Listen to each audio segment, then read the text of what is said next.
All right, we do have a little bit of good news for you this morning, though, which is the Federal Trade Commission, led by Lina Khan, who's a real sort of warrior for antitrust and been very innovative regulator.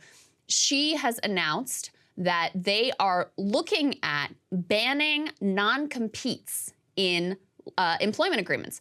This would be a huge deal. Everybody from like sandwich makers, I'll get to a particularly egregious example, to white collar workers and executives, oftentimes are subject to these non-compete agreements, which means you can't leave and go work for a competitor. It's really insane, and it truly is anti-competitive, and it is a key way that employers keep control over their workers. We actually have a clip of CNBC laying out the details here. Let's take a listen. Welcome back, everybody. A new move from the FTC could have some serious ripples across corporate America. The agency proposing a new ban of so-called non-compete clauses. Eamon Javers has the details. Hi, Eamon. Tyler, the FTC says that rule would increase wages across the board for American workers by nearly $300 billion per year and expand career opportunities for about 30 million Americans. The rule would make it illegal for a company to enter into a new non-compete agreement with a worker or maintain an existing non-compete. And companies would mostly not be allowed to tell workers they are subject to non-compete clauses.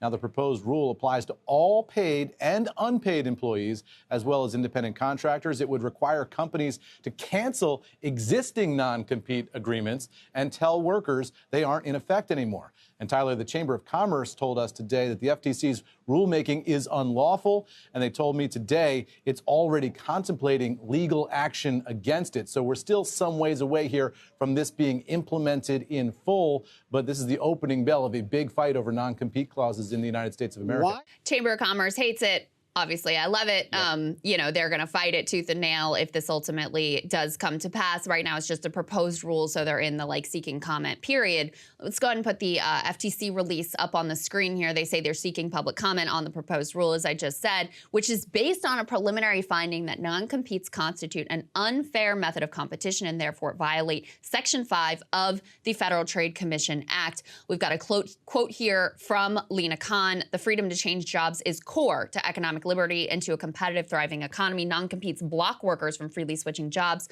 depriving them of higher wages and better working conditions, and depriving businesses of a talent pool they need to build and expand. By ending this practice, the FTC's proposed rule would promote greater dynamism, innovation, and healthy competition." Just to give you a couple of the pieces that are really important there, is it's not just that it would end non-competes, it would actually require employers to tell their employees that non-competes are banned and they're not subject to them anymore. Because there are a few states that have actually banned non-competes, but workers don't know that that's the case. So their employers will still have them sign these garbage non-competes. They're actually meaningless in courts.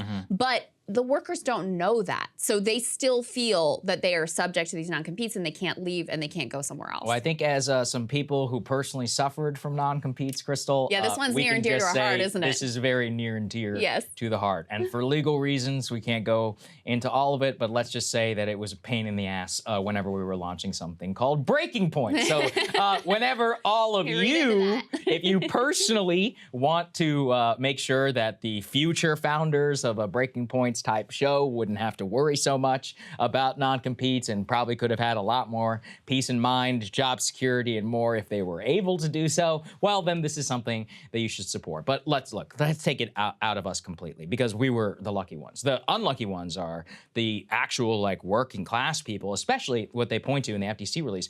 It's like hairstylists. The idea you as a salon can lock in a hairstylist from going somewhere down the street because they're going to offer you more money is insane. Yeah. And this is one of those things which is used both at the white and blue collar level on a routine basis to lock people into unfair agreements. I've personally had a non-compete used against me twice in my career. Both of them stopped me from being able to make jump or do something which would have paid me a lot more money and which would have been a better career move. So, that's on a personal level. I obviously stuck it out, I was able to work it out, but it's very stressful, whenever you're in that type of situation. And I'm, at least was able to figure it out. There's some people who they're not. And It's like you said, many employees, even in California, where some of them are straight up illegal, they will still make them sign these bunk agreements so that they at least think what this person is going to do. So I very much support this. It's very important to have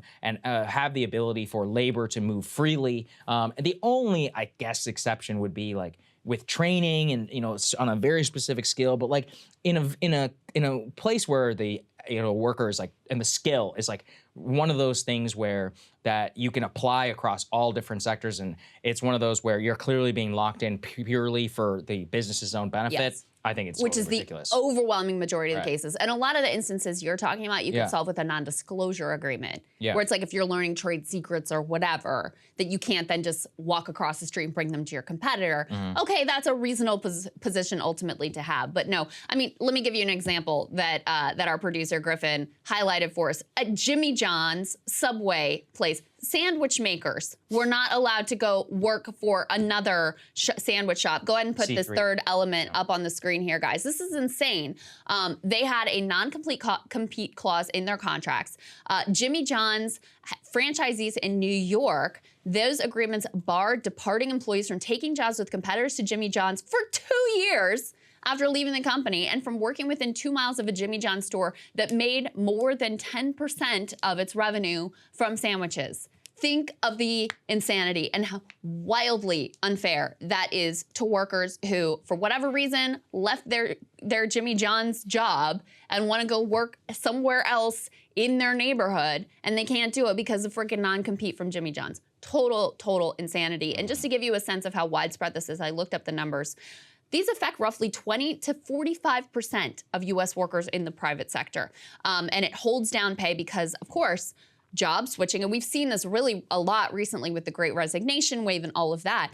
Changing jobs is one of the primary ways that workers are able to obtain pay raises for themselves. And so this cuts off one of the primary avenues for workers to be able to get a raise. The article I was reading also said that a lot of economists believe, there's a lot of research that suggests that the reason why middle income worker pay has stagnated in recent decades is exactly because of these non-competes. So it may seem like a small issue and a little niche thing and it didn't get a whole lot of press attention, but the reason we wanted to highlight it here is it actually could make a huge difference for the labor force if it is ultimately implemented. Hundreds of billions of dollars in worker wages could be unlocked by the release of non-competes. Literally, I mean, it could dramatically change, especially, I think, white-collar work, but also it would have a big impact on blue-collar work as well, where I would most want to see wage increases. Like I said, on a personal level, I've suffered through it, and also, I can just empathize with what it would mean, especially if imagine being in a precarious economic spot, you find a better job, and you get a non-compete, and they say that you can't do it.